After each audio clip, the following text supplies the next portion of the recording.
ललित होकर के पीताम्बर लहराते हुए बोले और नूपुरों के मंगल नाद कल्लोल से युक्त हारों के वर्ण से रण से परिपूर्ण चरणारविंद के मंगल दिव्य न्यास से वृंदावन की दूरबाओं को रोमांचित करते हुए, गोपियों को उल्लसित करते हुए, यमुना को तरंगित करते हुए, धेनुओं के दुग्ध को स्रवित करते हुए, गिरिराज के शिखरों पर अधर के मधु के वाष्प को उड्डयन करके उसके नाद के संग के संघात से मेघमाला के रूप में परिवर्तन करते हुए, माधुर्य की धारा प्रवाहित करते हुए नंदनंदन ब्रह्मा जगत वर्णन करते उस तक वह श्री कृष्ण इतना बड़ा स्वरूप होने पर भी वहां प्रेमी प्रेमास्पद सबके हैं। प्रेमी श्री राधा ये कहा जा रहा है, झूमता झूमता मयूर पुच्छ लहराता। कोई कह दे दो दिन नैनन में ही हाहाकार, नैनन में ही हाहाकार, आंख ही आंख में हाहाकार जरा सा नहीं, ऐसा मतलब बहुत निश्चय। किशोरी तुम्हारे इस मधुर मधुकर के बिना मैं श्री कृष्ण अतृप्त हूँ, मैं अनाप्त हूँ, मैं भिक्षु हूँ तुम्हारे द्वार का। अपनी पलक मरुनियों की मंगल करुणा कटाक्ष के एक मंगल ज्योतिका के द्वारा मुझे बहुत काम है किशोरी। मुझे हजारों सूर्यों को रोशनी देनी पड़ती है, हजारों चंद्रमाओं को प्रकाशित करना पड़ता है, हजारों नक्षत्रों को ज्योति बांटनी पड़ती है, हजारों वैश्वानर मुझको विभान्वित करने पड़ते हैं, कितनी आत्माओं की चिंगारियों को ज्योतित रखना पड़ता है। मैं गरीब इतनी ज्योति कहां से लाऊंगा? एक कल ज्योति अपने नैनों से दे दो, भवन भवन की ज्योति बांट दो।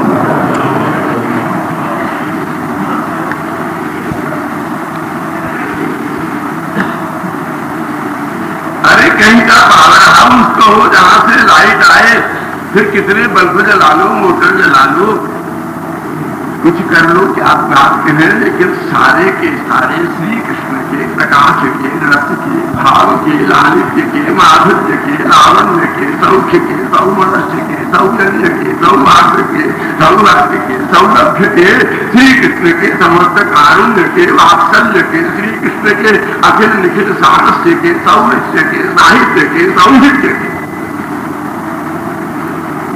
जो भी कुछ प्रेरणा के, चेतना के, अंतर्वेदना की संपूर्ण मर्म संसर्जन के जो भी कुछ केंद्र है वो तो श्री किशोरी जी हैं। जब किशोरी नूपुर बजाती है तभी उस नूपुर की नाद पर झूलते हुए श्री कृष्ण भी बजाते हैं।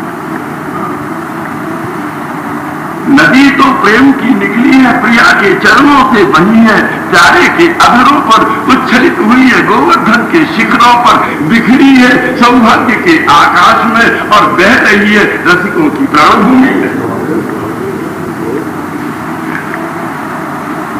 हम वह नटनी तटनी, जब वह नटनी तटनी तरंगनी होकर के, कभी उल्लसनी कभी विरहनी होकर के, कभी उन्मादनी प्रोन्मादनी विभावनी रस विभावनी में उच्छलिता होकर के, जब अपने मंगल स्मित मुस्कान संयुक्त प्रियतम के नवीन श्यामल घन के से अंग पटल पर विद्युत संवाद करती हुई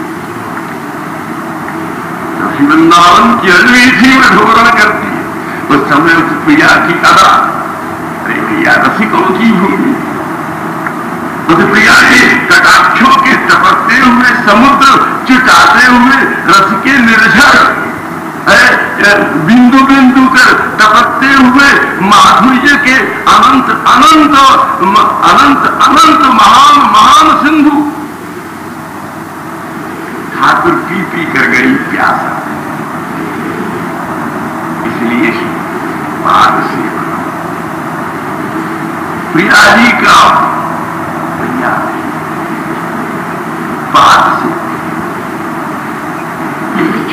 था, श्रृंगार और वात्सल्य दो रसों की बड़ी दोस्ती है। श्रृंगार और वात्सल्य, एक स्त्री पूर्ण कब है? जब वह मां है। पूर्ण कब है? जब वह मधुर प्रेयसी कांता है। इसके बाद जो कुछ है उसको अपनी अपनी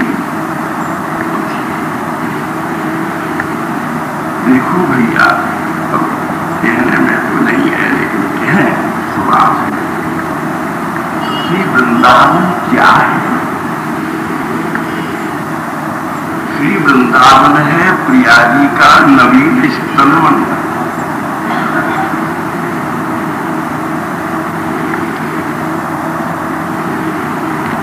श्री किशोरी का स्तन, सारे के सारे। यहां कौन की गति है? या प्रियतम की या पुत्र की? तीसरे की गति नहीं हो सकती। जो स्त्री तीसरे को देती है वो दुराचार नहीं है, वो कुलमंत्री है। और इन दोनों को नहीं देती है तो घोर कठोर है। अरे तो बच्चा को दूध नहीं पिला रही है। और भैया आगे की बात तुम समझा।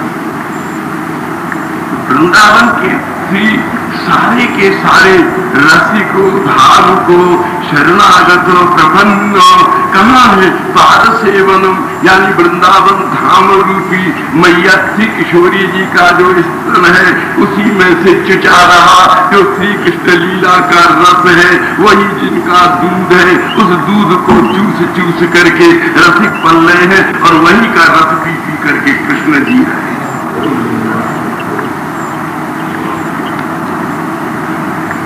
अब इस बात को देखो जरा, लेमन जूस की तरह चूसते रहना। पाद सेवनम की क्या मात्र, उससे ज्यादा क्या? साधारण व्यक्ति के लिए मांसपेशी है कांता स्तनमंडल, साधारण पुरुष के लिए केवल मांसपेशी है। रसिक मंडल के लिए बसंत और मदन के दो शिविर हैं। अध्यात्मवादी के लिए चंद्र और सूर्य के दो बूथ है, केंद्र है। जैसे बूथ के ऊपर दूध का वितरण होता है, ऐसे ये दो बूथ हैं जहां से अखिल निखिल चंद्र सूर्य की कांति, वैश्वान और सूर्यानंद का ज्योतिराग, जहां किशोरी किशोर के अचिंत माधुर्य के समुद्र का निर्यात, जहां जीवन के समर्पण की माधुरी का आस्वाद्य वेद्य परतत्व निहित निखिल निखिल आत्मसंभूत निर्यात।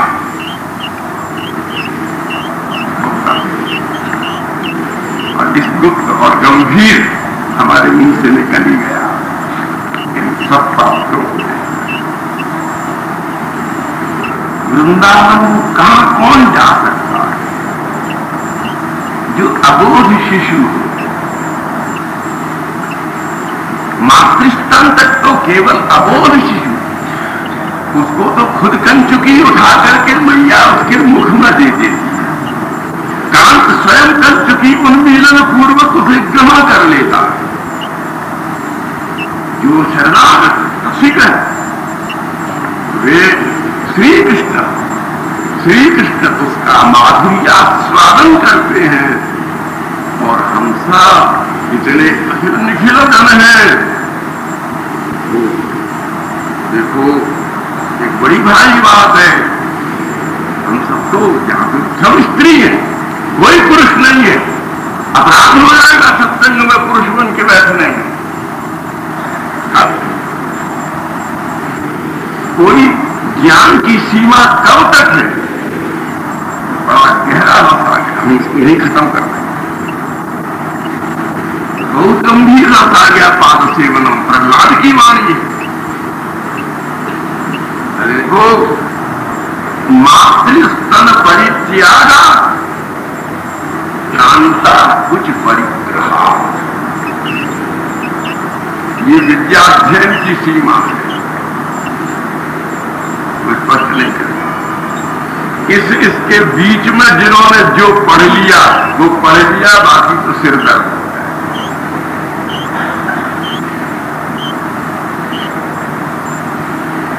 इसलिए। पर यहां किशोरी जी समस्त ब्रह्मांड की नित्य मां, श्री किशोरी जी श्री कृष्ण की नित्य प्रेयसी।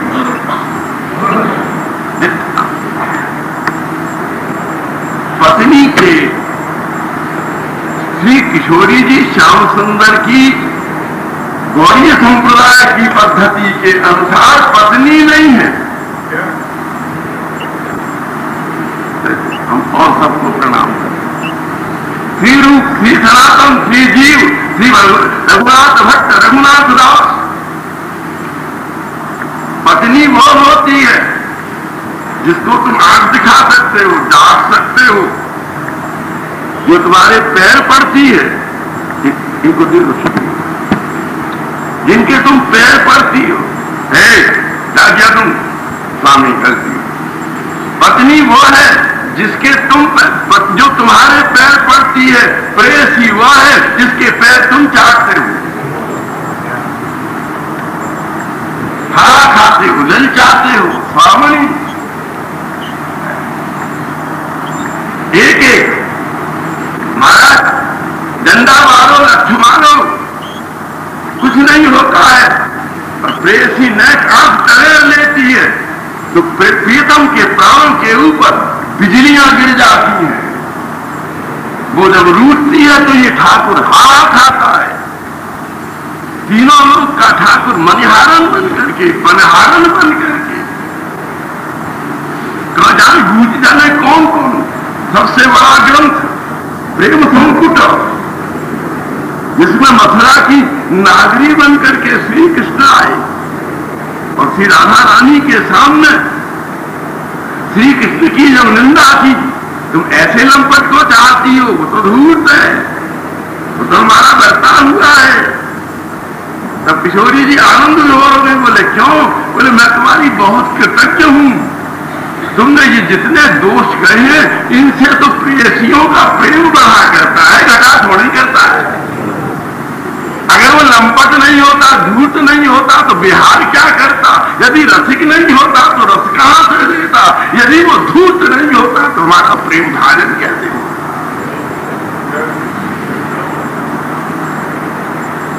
इसलिए इस वृंदानी अवनय देती वृंदावन,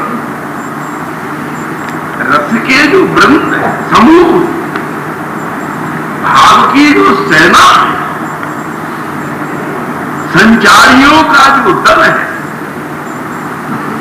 जो रसों की पराक्त पंक्ति है, इन सब का जो पोषण करे। जब हमारी प्रेयसी हमारी मां है, तब वो क्या करती है?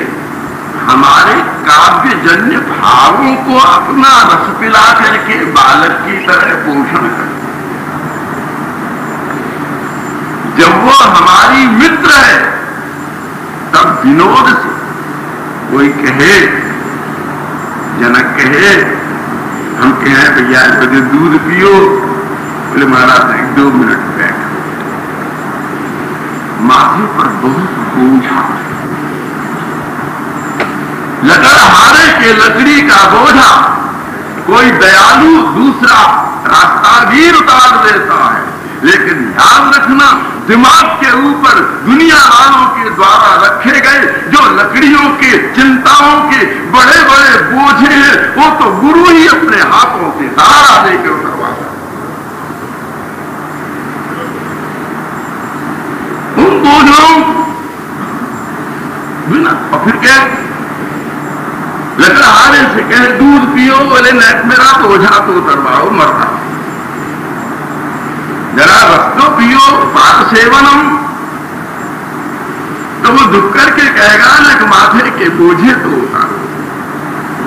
दिल तो दबा जा रहा है, पिचा जा रहा है इन जल्लादों के, इन सैयादों के फेर में पड़ करके।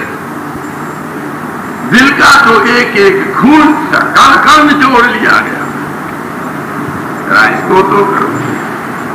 तो महाराज जब कांता मित्र की तरह से प्रमोदवर्तनी होती है, तो वो अपने प्रिय के जीवन पर रखे हुए अनेक अनेक लोगों के आरोपों का और विक्षेपों का और चिंताओं का, समस्याओं का, परिस्थितियों का जो भयंकर भार है, वो अपनी एक नजर से उतार करके उसे हल्का कर। जीवन संग्राम का थका हुआ सिपाही घायल होकर के भी जैसे रात के समय अपने शिविर में विश्राम करता है, ऐसे ही जीवन संग्राम का थका हुआ सिपाही किसी प्रेयसी की पलकों की छाया में विश्राम। और जिन स्त्रियों के ये स्वभाव नहीं रहे, वे सब कुछ हो सकती हैं, स्त्रियां नहीं हो सकती, उनकी कुछ भी संज्ञा हो सकती। लेकिन जिन्होंने अपनी पलकों की छाया में किसी की कुटी न छवा दी, जिनकी पलकों की छाया के नीचे लगी हुई करुणा की टोटी में प्यासे न झुक करके भाव की अंजलि बांध करके दो बूंद प्रेम का जल न पी लिया। इसलिए भैया भगवान कहते हैं रासलीला में पितरऊ यथा, हे किशोरी, एक ही आप ऐसी त्रिलोकी में जैसे उत्पन्न हो गई हो, मैंने तो कहीं देखा नहीं कि जैसे माता अपने छोटे बच्चे का मलमूत्र धोती है, उसको दूध पिलाती है, गोदी में दुलारती है, उसके गंदगी को अपने अंचल से पहुंच देती है, ऐसी प्रेयसी कहाँ मिले जो पति के सारे कलमशों को, कलहों को, क्लेशों को, सारे के सारे कई तल को, सारे के सारे दुर्भाग्य को अपने मंगल छोटे से अंचल से पहुंच करके उसको हाथ माथे पर रख कर कहना, तुम जा रहे हो, अपनी संभाल रखना। तुम गोपी क्यों रो रही, क्यों रोती हो? अरे बोले क्या करें, शिलत्रणांकुरई सीदती बिना कलिलतां मनः कांत गच्छति। देख लो इस कठोर को, इस निर्मोही को, निर्मम को, इस कोई हद नहीं है बड़ी भाषा में कह दे कि इस बेईमानी करने वाली पत्नी नहीं कह सकती, लेकिन प्रेयसी कह सकती है, बेईमान को देखो। बेईमान कौन होता है? जो दूसरे की धरोहर को अपने उपयोग में ले,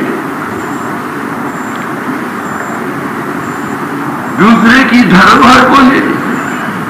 देखो ये कैसा है, देखो सत्यपाल, देखो ये कैसा कठोर है। दुनिया का अवलंब है ये चरण, इसके बिना दुनिया का पालन नहीं हो सकता। ये चरण हमारे प्राण है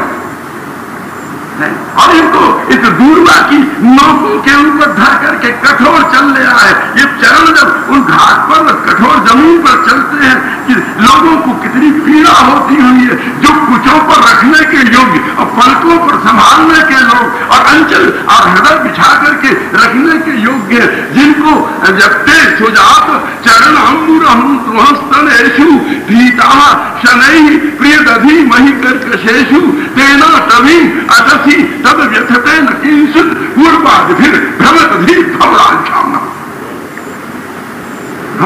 हम क्या करें, हम नवीन युवती हैं, न हमारे कठोर स्थल बन, हम चंदनों की परत पर परत लगा करके फूल मालती के कुसुमों को बांध करके, इसलिए इसके चरण को डरते डरते धीरे धीरे भीतर रखती है, कहीं हमारे भीतर की आग से भगोड़ा न पड़े, कहीं हमारे इनके लगने से पैर में घाव न हो जाए। और उन चरणों को वृंदावन की घाट पर लेकर के चल रहा है। इस कठोर को देखो तो सही, हमारी संपत्ति का दुरुपयोग कर रहा है, जिनको हम पलकों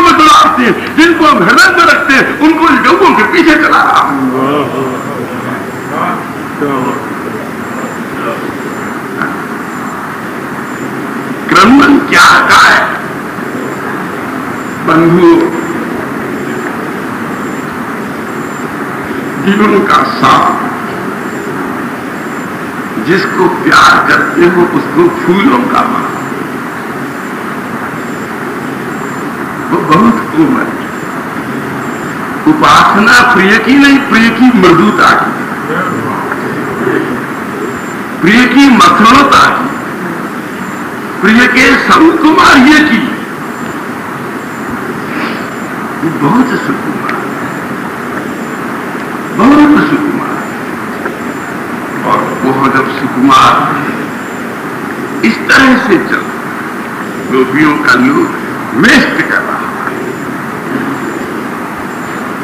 ये वेस्ट कर रहा है। गैया चलाने वाले 100 ग्वाले हो सकते हैं, ये काम करने वाले 100 हो सकते हैं, लेकिन पलकों में आने वाले तो 100 चरण नहीं हो सकते। जिस पर अभिमानी माथा रख दे और जिसके चरणों में हम कृष्ण ऐसे जीवन में 2 बार नहीं आया करते। तुम जितने पद रख रहे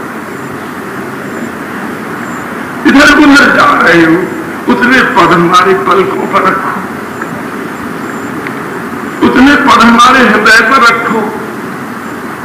उन पदों को एक बार अपनी जीव से हमको आस्वादित कर लेने दो, बोले उससे उसके रस के द्वारा भुवन भुवन का पोषण होगा। लेकिन ये कितना दुरुपयोग कर रहा है सुकुमार चरणों का। पाद सेवन ठाकुर के जिन चरणाधीलेन्द्रीवर सुंदर नवेंद्रा विहार मंडप इंदिर विलसित कोटि कोटि मकरंदार नवसार अचिंत अचिंत दिव्याति दिव्य भगवत चरणारविंद युग्म आनंद सन्निधान रसस्कंद रसस्पंदन रसस्यंदन परिपूर्ण। वे चरणारविंद जो रसिकों के भावुकों के, श्रीमंतनी कहती है विरचिता भयम वृष्णि धुरीयते चरणमीयुषां संसृतिर्भया करसरूरुहं कांत कामदं शिरशिधेहि नः श्रीकरग्रहम्। श्रीकर केवल किशोरी जी इन चरणों को दुलार रही है। ये तो हम बहुत बार कह चुके कि दांत निकलने वाले बच्चे के मुंह में जैसे मैया स्वयं अपना स्तन निचोड़ करके दूध पिलाती है, ऐसे हम दुर्भागे कुतर्क वाले भटके हुए लोगों को, जिनको तर्कों और सिद्धांतों के अहंकार के दर्द के कारण से स्वयं चरण को चूस करके पीने की सामर्थ्य नहीं है, ये अनुरागिणी अनुग्रह परायण, ये प्रिया नारायण के स्तन रूप चरण को दबा दबा करके हम जैसे दुर्भागों के भीतर ये लीला संचरण करते। वाह वाह, बहुत सुंदर, बहुत सुंदर।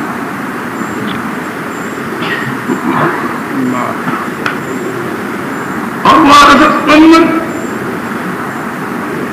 प्रियाजी को हर वक्त ध्यान है ठाकुर की नाक का नहीं, आंख का नहीं, दांत का नहीं, आंख नाक दांत इनको तो कामी लोग टटोलते हैं। किसी के शरण में जाकर के प्रिया की चरण ही प्राणों की संभाल। और तुम्हारी जो इच्छा हो करो, चरण खजाना है, ये धरोहर है, इसका दुरुपयोग नहीं करने देंगे हम।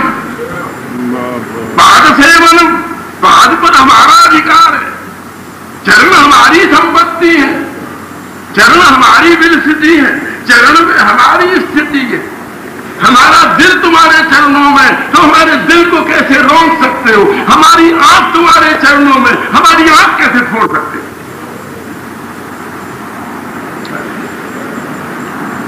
वो तो हमारे भाव का मंडल है। तुम्हारे चरण नहीं हो सकते, तुम्हारी आंख हो सकती है, तुम्हारी नाक हो सकती है, तुम्हारे दांत हो सकते हैं, तुम्हारे होठ हो देने से रोक सकते हो, लेकिन चरण देने से नहीं रोक सकते। वो हमारे हैं, वो हमने प्राण देकर खरीदे हैं, वो अपना अभिमान देकर खरीदा है, वो अपनी आसक्ति देकर खरीदी है, वो हमने अपने को मिटा कर खरीदा, वो हमारे। इस दोनों की बलिहार वो इस भाव में है, ये इस करुणा में। दोनों जब तक एक करुणा नहीं हो, एक भाव पर ही प्रधारित नहीं हो, अरे इस अंगारे पर खाने वाले रोज मिलते रहते हैं, जीवन के किसले पटल के ऊपर निहार खुशार बरसाने वाला प्यारा कभी क्या धन्य। और इसलिए शिकायत करती, आप सब कुछ कर सकते हो, सबको अपने पैरों का दुरुपयोग करने का कोई राय नहीं। इसलिए रोती है शीलत्रणांग, सब देख रहे एक मैया रोज कहती है, ठाकुर अरे कन्हैया, अपनी गोली कहती है, अरे ललन,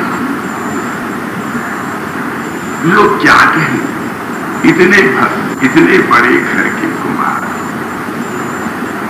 ये तो कैसा पागल होकर के, बावला होकर के ब्रज में घूम रहा है।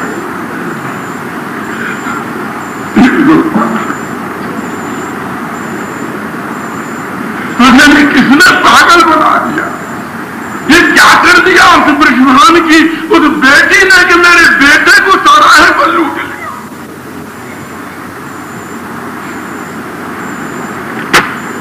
तो क्या होगा, इतनी धूप पड़ रही है, बिना जूते, नहीं मैया जूते पहन के नहीं जाऊंगा, इतनी धूप पड़ रही है, और ये फटी दुथाले कश्मीर के या ढेर लगे पड़े सड़ रहे हैं, और तू वृषभान के दरवाजे के पैर पहुंचने की कमरी माथे पर ओढ़े चल रहा।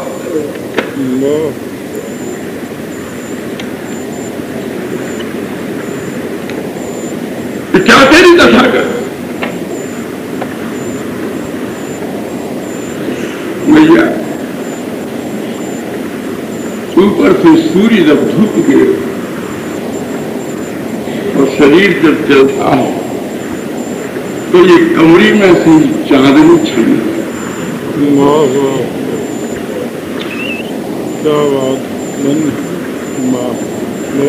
तू कहती है मैं जूता पहनती, कैसे चल,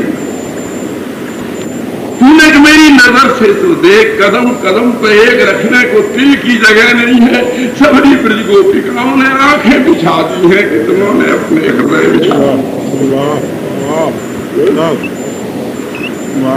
बहुत सुंदर। कैसे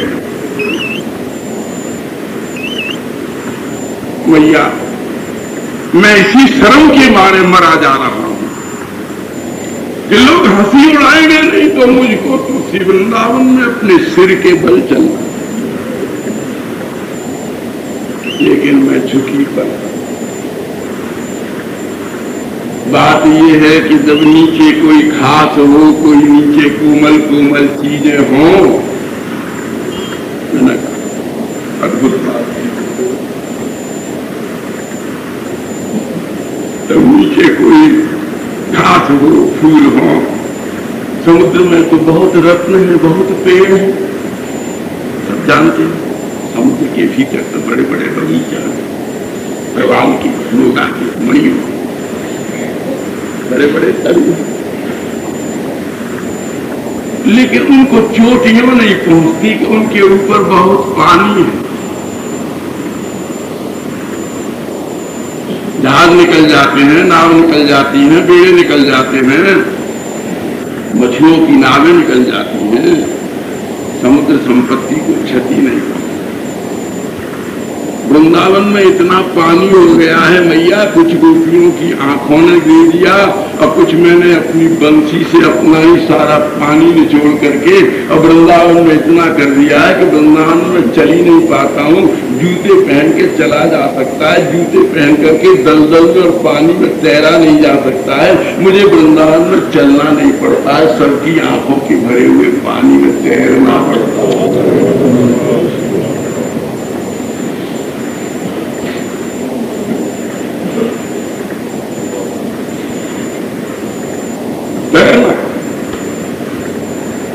अगम पानी भरा हुआ है सबकी आंखों।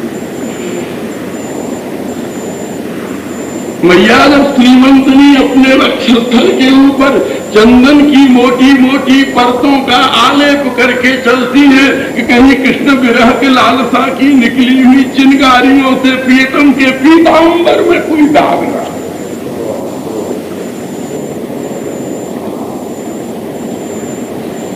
तो मैया उस समय में और कोई उपाय नहीं देखता हूं, जब आग लगे तो पानी बरसा देना।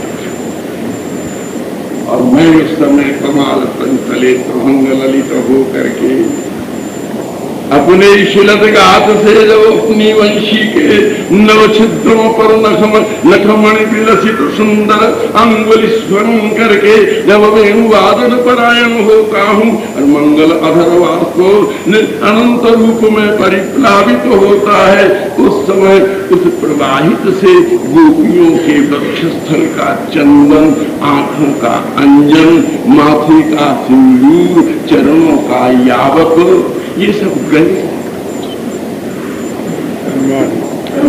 और सारे वृंदावन में कीच हो जाती है सिंदूर की। अरे जिसने अपना सुहाग भी गोपाल के चरणों में समर्पित नहीं किया है, उसने गोपाल को क्या प्यार किया।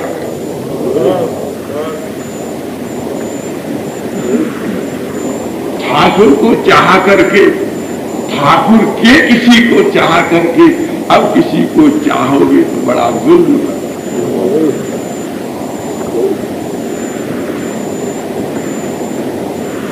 फिर तुम आदमी नहीं जालिम हो जाए। तो सबरा सिंदूर गल गया, सबरा वक्षस्थल का कुमकुम राग गल गया, हाथों की मेहंदी गल गई, चरणों का यावक गल गया, नैनों का अंजन गल गया, कपोलों के ऊपर लगा हुआ लोध्र पराग पुष्प के चित्रभंग की रंजना धुल गई, चिबुक के ऊपर लगी हुई कस्तूरी की बिंदु धुल गई और भौलता के ऊपर खेचे गए अंगराग धुल गए।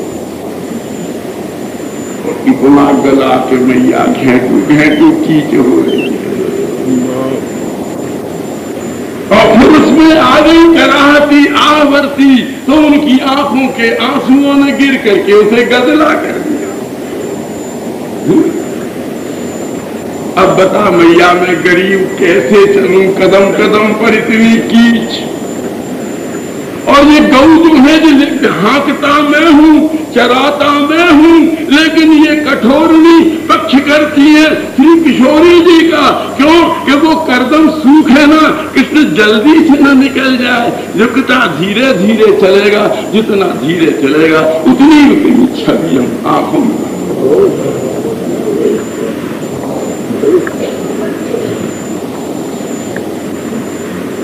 उतना धीरे, इसलिए गौएं चलती है, जब आती है ग्वाले रोते, संध्या की गो भूरी वेला में अपने चरणों के क्षुर संघात से रजोड्डयन करती हुई जब श्री नंद धेनु वृंदावन में अपने कंठ की पड़ी हुई क्षुद्र घंटिकाओं को निनादित करती हुई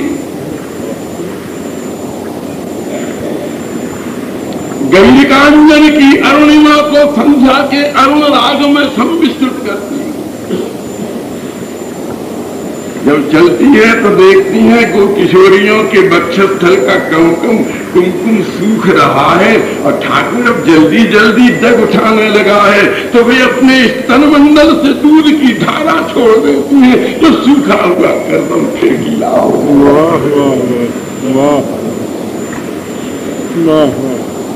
और फिर ऐसे, अरे ये कर्दम सूख गया, ठाकुर जल्दी निकल जाएगा। जितने कदम जल्दी उठेंगे आंखें उतनी तरफ उठेंगी, प्यासी हो जाएंगी। अरे प्यारे, क्या बन जाता तू नेक रुक रुक के चलता, कब की तरसती आंखें 2 बूंद पा रही है, फिर जाने कब पाएंगी। नेक इतनी जल्दी मत कर, चाहे 2 मिनट तुम्हारा, लेकिन वो कर्दम सूखता है और ठाकुर कस करके पीताम्बर।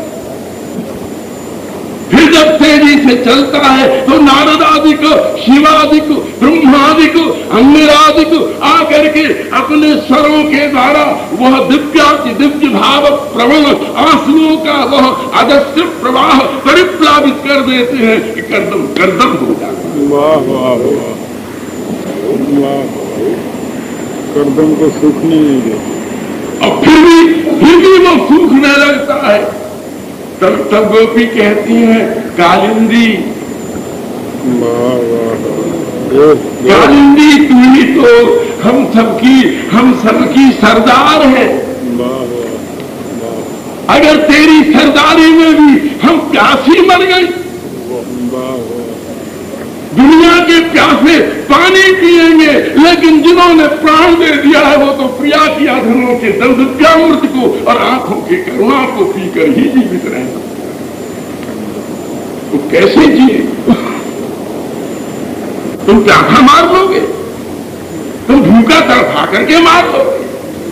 अगर तुमको पानी नहीं था तो काहे को झाड़ी आगे करके 2 घूंट होठों से लगा दिए।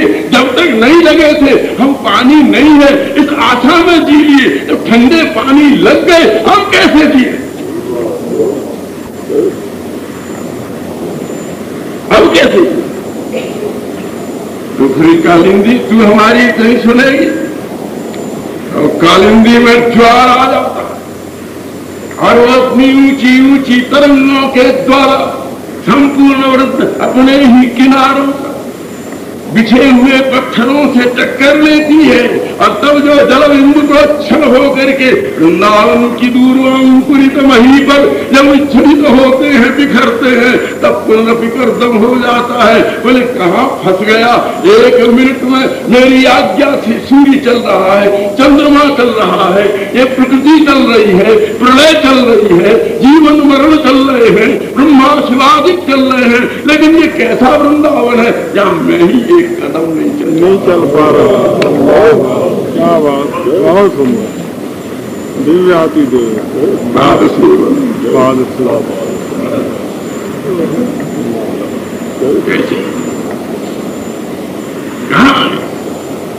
अरे भाई, नेक अपने अहंकार को गला कर, नेक अपनी आसक्तियों के ज्वार भाटे को रोक करके, नेक इस काम की धवकती हुई आग पर अपने 2 आंसू गिर करके इसके अंगारों को बिहा करके, तुम तो ताक ताक करके प्रिया का मुख देखते हो। नेक उन चंद्र शरद पूर्णिमा के चंद्रमाओं की संपूर्ण शीतलता को, शरद पूर्णिमा के चंद्रिकाओं की समस्त सुधांशु विभा को, सबको अभिनंदन करने वाली इन प्रिया के चरणों में लगे हुए नखों की मणियों को, ये प्रिया बड़ी कठोर है, इन पर इसने नखों के ऊपर अरुण राग कर लिया है। आजकल नेल पॉलिश नखमणियों पर अरुण राग कर लिया है। देखो ना, इतरा रहे कि हमारी चांदनी क्यों मिलेगी?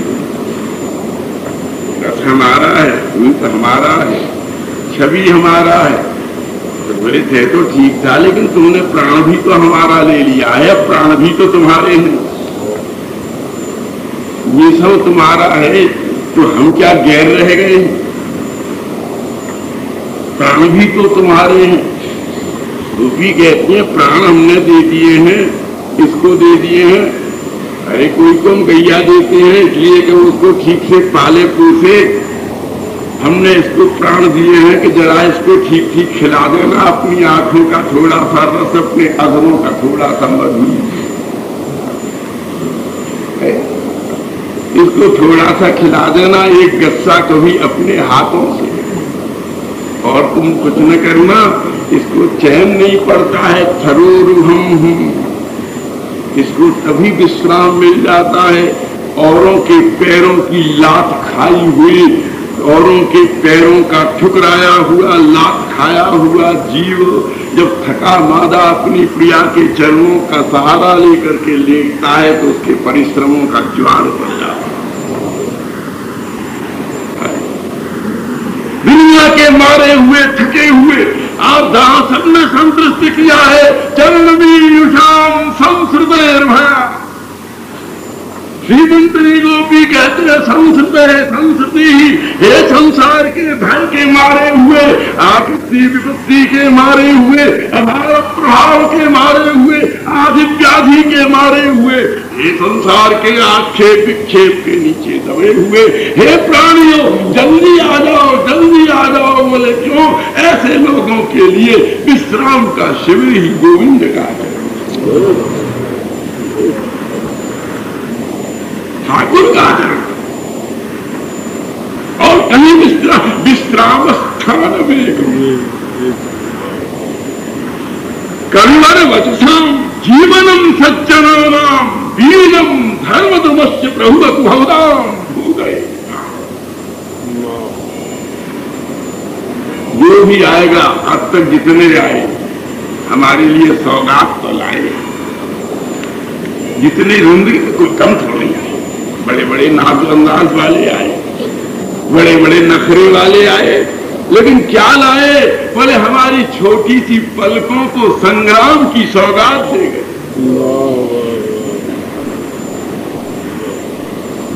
संग्राम दे गए जिंदगी को। एक तुम ही तो आए हो जो हमारे जीवन को विश्राम दे।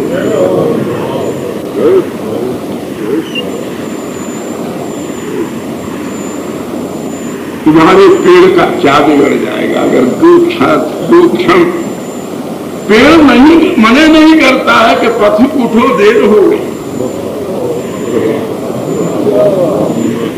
तुम कैसे कठोर पेड़ हो तो जिंदगी का मारा हुआ तुम्हारी छाया में विश्राम कर रहा है, तुम कहती हो भागी।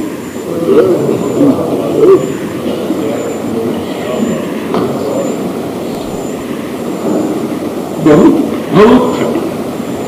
ठाकुर चलते चलते जिंदगी बीत गई, किसी ने नहीं पूछा कि जरा विश्राम कर।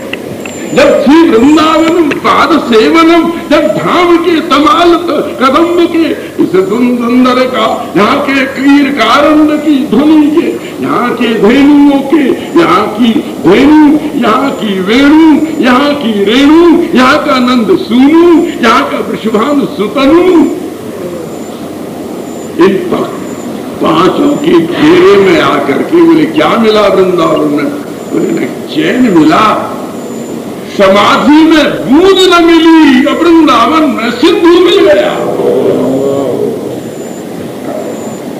इसको सरस्वती पाद ने कोई नहीं छोड़ी,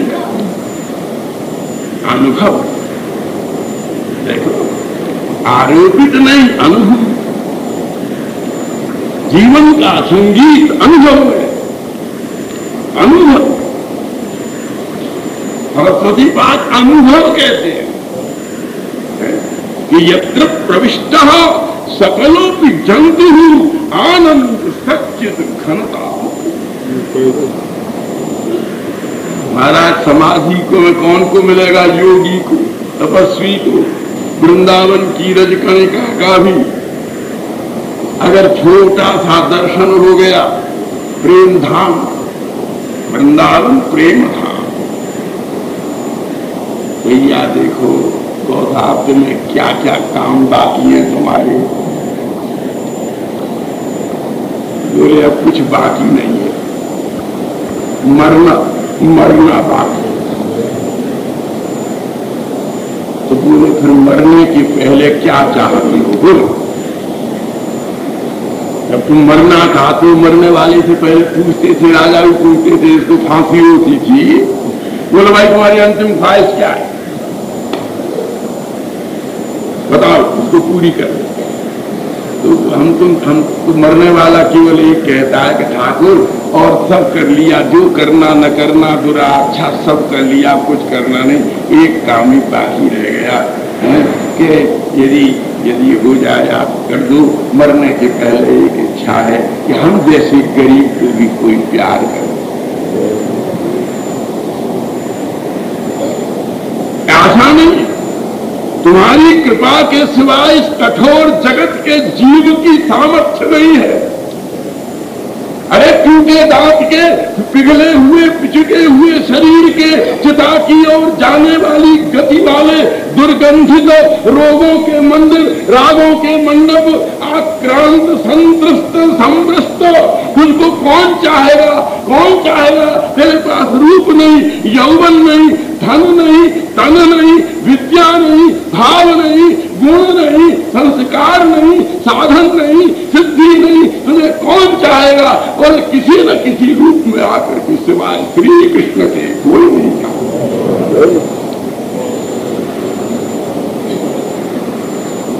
हमको कोई प्यार नहीं, वो श्री कृष्ण। लेकिन छलिया है ना, छलिया है, सीधा सीधा उसी रूप में नहीं आता। न जाने कौन सा अदा लेकर, कौन सा रूप बना करके जिंदगी के जंग खाए हुए किस दरवाजे को नूपुर सिंजित चरण के घाट से तोड़ कर।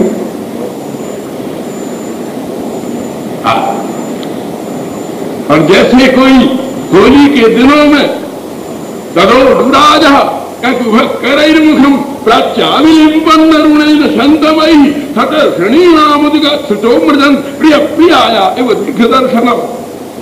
जैसे कोई परदेश में गया हुआ कोई नायक और चुपचाप बिना खबर के होली के दिन घर में आ जाए और प्रिया प्रतीक्षा में बैठी हुई है और तुरंत अपने हाथ में भरी हुई गुलाल, लाल लाल गुलाल लेकर के उसके कपोलों पर जैसे लेप दे, ऐसे ही आज की पूर्णिमा का चंद्र पाटल वर्णी किरणों से प्राची प्रिया का आलेपन करते हुए अरुण राग से ठाकुर को किशोरी के शरणागत होने की प्रार्थना करता।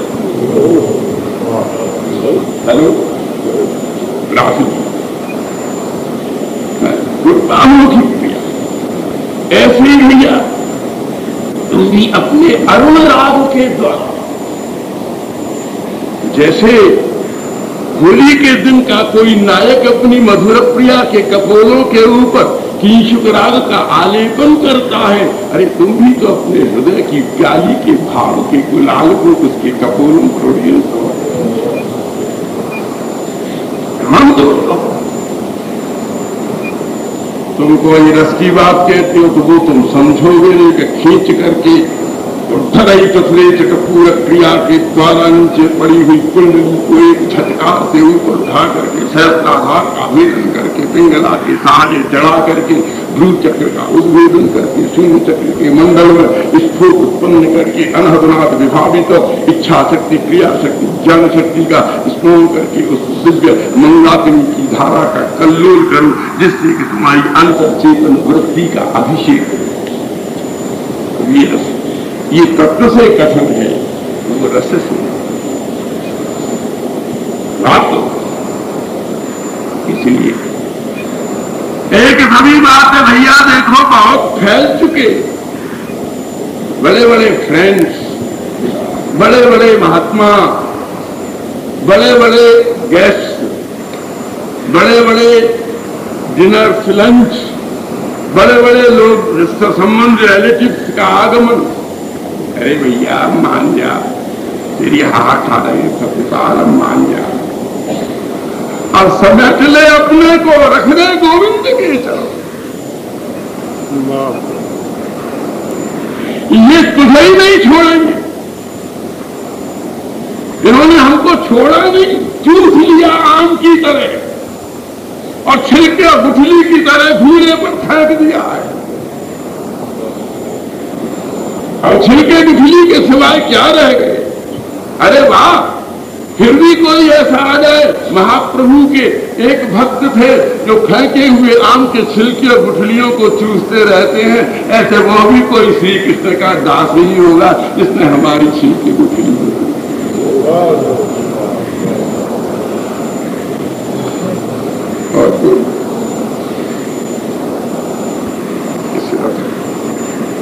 इसलिए उस दिन आत्मपरात्म असमर्थ चैतन्य, इसको एक देखो तब तुम कहते हैं संत वाणी हम ठान, आपसे सत्य कहते हैं हम कम तैरना जानते हैं। तो ऊपर ऊपर की लहरों में तो निवट गए, भीतर हमारा दम नहीं हो रहा, नहीं तो पाद सेवनों के समुद्र की लहरों को कैसे ना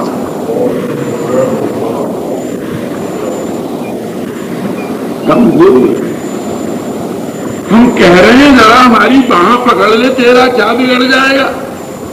तू बड़ा तैराक है, हम छोटे तैराक हैं, नहीं कि हमारी बाह पकड़ ले तो हम दोनों अपने कानों को बंद कर ले जो दुनिया की आवाज सुनाई न पड़े, नहीं आंख बंद कर लेने दे तो दुनिया का पानी भीतर न जाए, नहीं मुंह बंद कर लेने दे तो बाहर का विकार भीतर न पहुंचे, नहीं कि हमको ढीला हो लेने दे, तू बाह पकड़ ले, हम डूब डूब करके दो चार डुबकियां तो ले लें, कृष्ण प्रेमार्थ